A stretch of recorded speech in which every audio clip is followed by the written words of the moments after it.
मैं 28 साल की एक विधवा टीचर थी। मेरे पति की मौत के बाद से मैं तन्हा रात गुजारती थी। एक रात मेरे कमरे में एक चोर घुस आया। जब अचानक से मेरी नींद खुली तो मैंने उन्हें चोरी करते हुए पकड़ लिया। मुझे अकेला पाकर उसने मेरे साथ कुछ ऐसा किया कि रात भर मेरी चीख निकलती रही। 28 साल की उम्र में ही मैं बिल्कुल ही तन्हा रह गई थी, क्योंकि मेरे पति आर्मी में काम करते थे और 2 साल पहले ही उनकी मौत हो गई थी और हमारा कोई बच्चा भी ना था। तो मैं बिल्कुल ही अकेली एक छोटे से शहर में रहती थी। सुबह के वक्त स्कूल चली जाती क्योंकि मैं वहाँ बच्चों को पढ़ाती थी, पर काम से वापस आने के बाद समय काटना बहुत मुश्किल हो जाता था। मैंने सोचा कि अभी मेरी उम्र ही क्या है, तो मैंने डांस क्लास भी ज्वाइन कर लिया था। स्कूल के बाद मैं रोज डांस जाती और 2 घंटे डांस करती, जिससे मेरा टाइम भी कट जाता था। डांस में मेरे साथ एक लड़का भी आता था जो मुझे देखता रहता। मुझे अच्छा लगता था कि कोई तो है जो मुझे देख रहा है, क्योंकि अब तो मुझे देखने वाला, मेरी तारीफ करने वाला कोई नहीं रहा। जब मैं कोई डांस स्टेप गलत करती तो वह मेरे पास आकर मुझे सही तरीके से करना सिखाता और कभी-कभी इसी बहाने से हाथ लगा देता। उसका हाथ गलती से भी लग जाए तो भी मुझे एक अजीब सा एहसास होता था और उस वक्त एहसास होता कि मैं कितनी अकेली हूँ और अपनी सरकारी नौकरी के चक्कर में मैं कितनी तन्हा रह गई हूँ। मेरा नाम काजल है। 24 की उम्र में ही मुझे सरकारी टीचर की नौकरी मिल गई थी। मेरे लिए तो खुशी का ठिकाना ही नहीं रहा, क्योंकि सरकारी परीक्षा में पास करना इतना भी आसान नहीं होता। मेरी पोस्टिंग घर से दूर एक गांव में हो गई थी। मेरा भी धीरे धीरे मन लग गया था। बस रात के वक्त ही मैं बहुत अकेलापन महसूस करती थी। 1 साल बीत गया और मेरे माँ पापा को मेरी शादी की चिंता सताने लगी, पर मैं शादी नहीं करना चाहती थी, क्योंकि मैं यह नौकरी कभी नहीं छोड़ सकती थी। तभी उस गांव के घर से मेरे लिए रिश्ता आ गया। लड़का आर्मी में काम करता था और साल के 2-3 महीने ही घर आता था, बाकी समय अपनी ड्यूटी में ही रहता था। मुझे रिश्ता पसंद आ गया तो मैंने उस लड़के से शादी के लिए हाँ कर दी। उस वक्त मेरी उम्र 26 साल की हो चुकी थी। ससुराल में मेरे पति के अलावा मेरे सास ससुर एक कुंवारा देवर रहता था। मेरा देवर अपने पापा के साथ खेत संभाला करता। मेरे पति अपनी तनख्वाह से पैसे भेजा करते थे और साल के 4 महीने घर में बिताते थे। शादी के बाद तो 2 महीने तक वह मेरे साथ रहे, लेकिन फिर उन्होंने ड्यूटी ज्वाइन कर ली तो वह चले गए। मुझे उनकी कमी महसूस होने लगी थी और रात को अपने पति की याद आती। बस फोन पर ही मेरी बातें हो पाती थी। मेरा देवर कभी कभी मेरे कमरे में आ जाता और मेरे साथ बातें किया करता था। वह मेरी उम्र का था। धीरे धीरे मुझे अपना देवर पसंद आने लगा, क्योंकि मेरे पति से ज्यादा वह मुझे समय दिया करता था और वह हमेशा मुझे हंसाता रहता। मेरे ससुर को बिल्कुल भी पसंद नहीं था कि मेरा देवर मेरे कमरे में आए। रोज वह मुझे ताना मारते थे, पर मैं उनकी परवाह नहीं करती, क्योंकि आखिर मैं भी तो एक औरत हूँ। कब तक कैसे जीऊं, और देवर के साथ तो मेरा कोई गलत संबंध भी नहीं था, बस दोस्ती थी। जब मेरे पति 8 महीने बाद घर आए तो मेरे ससुर ने मेरे पति के कान भर दिए। न जाने उन्हें क्या उल्टा सीधा बता दिया कि मेरे पति मुझ पर ही बरस पड़े। मैंने कहा कि आप चले जाते हो, इसलिए मैं राहुल से बस बात कर लेती हूँ, पर हमारे बीच में ऐसा कुछ भी नहीं है। लेकिन मेरे पति ने अपनी माँ और पापा के साथ मिलकर देवर की शादी करवा दी। मेरा देवर अब अपनी पत्नी के साथ वक्त गुजारने लगा, तो फिर से अकेली हो गई। फिर मैं कुछ बच्चों को डांस सिखाने लगी, जिससे समय कट जाया करता और जितना भी समय मिलता मैं अपने पति से फोन पर बात किया करती थी। शादी को 5 साल हो गए, पर मैं गर्भवती नहीं हो पाई और 5 साल में इतने ताने सुने कि मेरी आंखों में आंसू आ जाते। मेरी देवरानी को 2 बच्चे हो गए थे और मेरी गोद अभी भी सूनी थी। मेरे ससुर मुझे बात सुनाने का एक मौका नहीं छोड़ते थे। कहते पढ़ी लिखी बहू है, इतनी देर से शादी की और बच्चे लेना भी जरूरी नहीं समझती, ताकि काम छोड़कर घर पर ना बैठना पड़ जाए।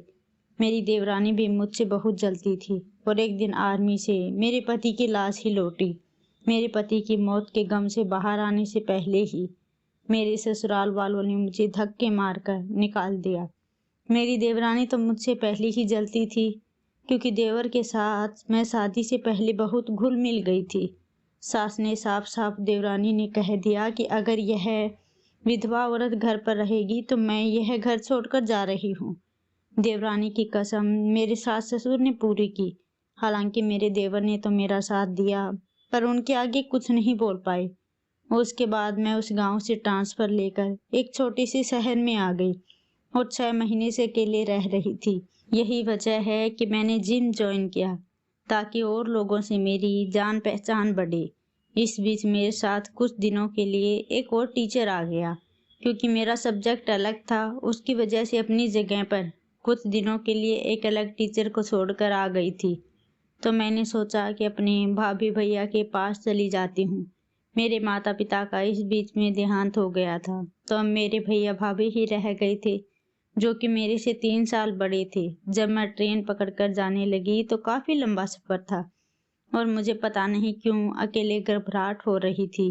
मेरे पास वाली सीट पर एक 34 साल का आदमी आकर बैठ गया और वह मुझे बार बार घूर कर देख रहा था। मेरा पीने का पानी खत्म हो गया था, तो मैंने सोचा कि अगले स्टेशन पर उतरकर भर लूँगी।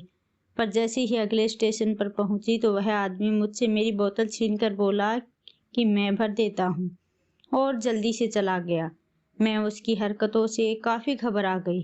मुझे लगा कि कहीं यह आदमी चोर तो नहीं, लेकिन ट्रेन छूटने से पहले वह मेरे पास आ गया और मुझे पानी की बोतल थमा दी। साथ ही साथ कुछ खाने के लिए भी लेकर आया था। एक अजनबी के हाथों कुछ खाना लेना यह मुझे सही नहीं लगा, पर वह भी खाने लगा तो मुझ में हिम्मत आ गई और मैं भी उसे खाने लगी। बहुत तेज भूख लगी थी। घर से लाया हुआ खाना तो कब का खत्म हो चुका था। जब रात को सोने का वक्त आया तो मुझे ऊपर वाले बर्थ पर सोना पड़ा। उस आदमी ने कहा कि मैडम, मेरे नीचे वाली सीट है तो आप इस पर सो जाइए, मैं ऊपर सो जाऊंगा। एक अजनबी आदमी मेरी इतनी मदद क्यों कर रहा था पता नहीं, पर उसे देखकर मुझे लग रहा था कि काश मेरा भी जीने का कोई सहारा होता तो मुझे अकेले इतने घबराकर ट्रेन की यात्रा नहीं करनी पड़ती, बल्कि मैं इसके मजे लेती। कुछ रात जाने के बाद वह आदमी उतरा और मेरे करीब आकर बैठ गया। मुझे नींद वैसे भी नहीं आ रही थी। मैं उठकर बैठ गई। वह आदमी यह देखकर बोला कि आप क्यों उठ गई, आप इतना डर क्यों रही है। मैं तो सच में डरी हुई थी, बस हिचकी मारती रही। तभी उस आदमी का हाथ मेरे हाथ से टच हुआ। मेरे अजब एहसास हुए और उस आदमी को भी। तब मेरा भी मन आ गया। क्योंकि मैं तन्हा थी तो वह आदमी भी समझ गया था। हमने वह किया जो कोई सोच भी नहीं सकता था। सब ट्रेन में रहने के बावजूद मन को पूरा किया। जब मैं अगले दिन भैया भाभी के घर पहुंची तो उनका बर्ताव मेरे प्रति सही नहीं था। मेरी भाभी की बातों से मुझे लग रहा था कि मेरे आने से वह खुश नहीं है, क्योंकि मैं एक विधवा औरत थी और एक बांझ भी अपने बच्चों को मेरे साथ खेलने नहीं देती। एक दिन तो भाभी ने कह ही दिया कि तुम्हारे आने की वजह से बच्चे पढ़ाई नहीं कर रहे हैं और दिन भर तुम्हारे साथ बातें और शरारत करते रहते हैं। फिर भैया भाभी ने तो मुझे सीधे मुंह बोल दिया कि तुम खुद का देख लो। और माँ और पापा तो रहे नहीं, मैं तो कुछ दिनों के लिए उनके साथ रहने के लिए आई थी, हमेशा के लिए तो नहीं आई थी। और मैं अपने काम तो खुद ही करती थी, उनके पैसे भी नहीं खाती। फिर पता नहीं क्यों मुझे यह सब बातें सुना रहे थे। मैं तो पूरी छुट्टी बिताने के लिए आई थी, पर बहुत जल्दी ही सामान पैक करके मैं वहां से निकल गई, क्योंकि उनके तानों से इतने परेशान हो गई थी कि घर आने के बाद रात को मैं सो भी नहीं पा रही थी। फिर ऐसे ही दिन निकलते रहे। एक दिन मैं अकेली कमरे में सो रही थी, तभी घर के अंदर से कुछ आवाजें आने लगी, जिससे मेरी नींद खुल गई। मैं काफ़ी घबरा गई कि आवाज़ कहाँ से आ रही है। जब मैंने उठकर ड्राइंग रूम की लाइट ऑन की तो मेरी आंखें फटी की फटी रह गई। एक आदमी नकाब पहने मेरे घर के अंदर था। जरूर कोई चोर होगा, तभी अपना चेहरा ढककर आया था। मुझे समझ नहीं आ रहा था कि क्या करूं। तभी सोचा कि मैं चिल्लाती हूँ, पर इससे पहले कि मेरे मुंह से आवाज़ निकल पाती, वह आदमी मेरे पास आया और मुझे पकड़ लिया। उसने मेरे मुंह पर अपना हाथ रख दिया। मेरा दिल बहुत तेजी से धड़कने लगा था। मुझ अकेली औरत को उस आदमी ने घेर लिया था। मैं करती भी तो क्या करती। वह चुपचाप थोड़ी देर तक खड़ा रहा तो मैं शांत हो गई। जब उसने अपना नकाब हटाया तो मेरे सर के ऊपर आसमान टूट पड़ा। मेरे पैरों के तले से जमीन निकल गई। यह तो वही डांस क्लास वाला आदमी था। जरूर कुछ प्लानिंग करके आया होगा। आखिर मुझे अकेली औरत से यह लोग चाहते क्या थे? इससे पहले कि मैं उनसे कुछ कहती, उन्होंने कहा कि हम आपके पति के दोस्त हैं। हम सब साथ में काम करते थे। मैं यहाँ किसी मकसद से आया हूँ। आप घबराइए मत। मैं आपको कोई भी नुकसान नहीं होने दूंगा। मुझसे चाय बनाने को कहा। अपने पति का नाम सुनकर मैं शांत हो गई और चाय बनाने के लिए किचन में चली गई। तभी रात के 1 बज रहे थे। आखिर यह आदमी सच बोल रहा था या झूठ? मैं यही सोचकर कांप रही थी। चोरों की तरह रात के 1 बजे मेरे घर में क्यों आया, जबकि वह जानता था कि मैं विधवा हूँ। मैं डर के मारे पूरे तरीके से कांप रही थी। तभी मैंने नल खोला और अपने ऊपर पानी डालकर मुंह धोने लगी। जब चाय बन गई तो मैं चाय लेकर कमरे में पहुंची।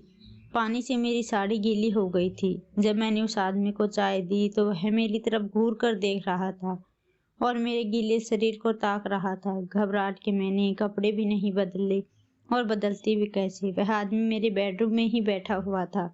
मैं चाय लेकर गई तो उस आदमी ने कहा कि आपके पति ने मरने से पहले हमसे वचन लिया था कि हम आपका ध्यान रखेंगे। वह आपसे बहुत मोहब्बत करते थे और आपके बारे में हमें बताते रहते। आपके पति की आखिरी इच्छा है कि मैं आपसे शादी कर लूं। यह सुनकर तो मेरा सिर चकरा गया। यह क्या कह रहा है?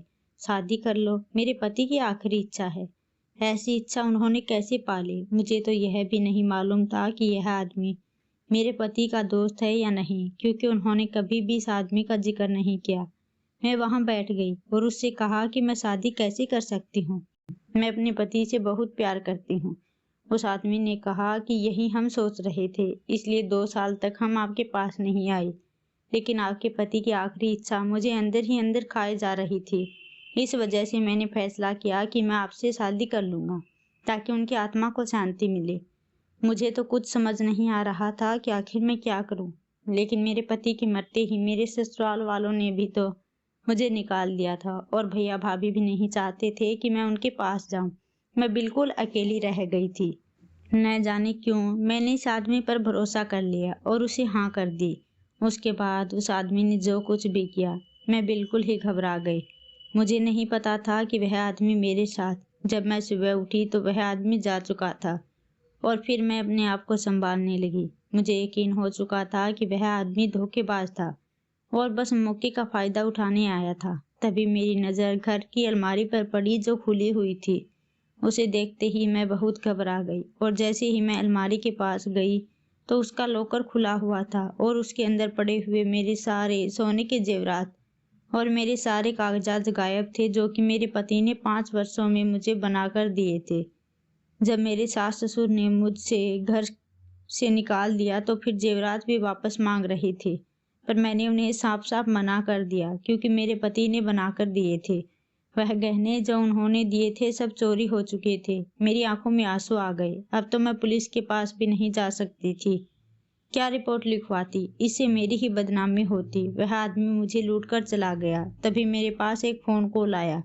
लिस्ट में उसका नाम देखकर मैं घबरा गई, कांपते हाथों से। जब मैंने फोन उठाया तो उधर से मेरी सांस मुस्कुरा रही थी, हंस रही थी और कह रही थी कि तेरे कलेजे में भी ठंडक पहुंच गई और मेरे कलेजे में भी। मैं समझ चुकी थी कि उस आदमी को मेरे पास मेरे सास ससुर ने ही भेजा था, ताकि वह मेरे जेवर और मेरे सारे कागजात चुरा ले। ऐसे लग रहा था कि मेरे साथ एक घिनौना मजाक हुआ है। लेकिन करीब 3 महीने के बाद किसी ने मेरे घर के दरवाजे की बेल बजाई। जब मैंने दरवाजा खोला तो मेरा देवर सामने खड़ा था। मैंने कहा कि तुम मुझसे अब क्या लेने आए हो? तभी उन्होंने मेरे सारे जेवर और सारे कागज वापस कर दिए। मेरा देवर अंदर आया और कहा कि भाभी, मेरे मम्मी पापा और मेरी बीबी ने आपके गहने लेने के लिए सारा गंदा खेल खेला था, लेकिन बुरे कर्म का फल हमेशा ही बुरा होता है। जेवर चोरी करने के बाद ही मेरी माँ बीमार पड़ गई और कुछ ही दिनों बाद उसका स्वर्गवास हो गया, और मेरी पत्नी ने भी मुझसे तलाक ले लिया। अभी मुझे तलाक मिला है, क्योंकि मेरी पत्नी को कॉलेज में पहले से ही किसी और लड़के से प्यार था। मैं चाहता हूँ कि आप मुझसे शादी कर लो। मैं आपको बहुत पसंद करता था, पर आप मेरे भाई की पत्नी थी, इसलिए मैंने आपको कभी कुछ नहीं कहा और घर की मर्यादा कभी पार नहीं की। पर जब आप भी अकेली हो और मैं भी अकेला हूँ, तो हम शादी करके एक नई दुनिया बसा सकते हैं। मैंने अपने देवर की बात मान ली और उससे शादी कर ली, क्योंकि एक वही है जिसने मुझे कभी धोखा नहीं दिया। और उसके साथ प्यार से उसके बच्चे भी मेरे साथ रहने लगे। अब मेरी जिंदगी भर गई और मुझे सुकून था कि अब मेरी सारी जिंदगी आसानी से गुजरेगी। ना मुझे किसी से बांझ होने के ताने सुनने को मिलेंगे, ना ही विधवा के।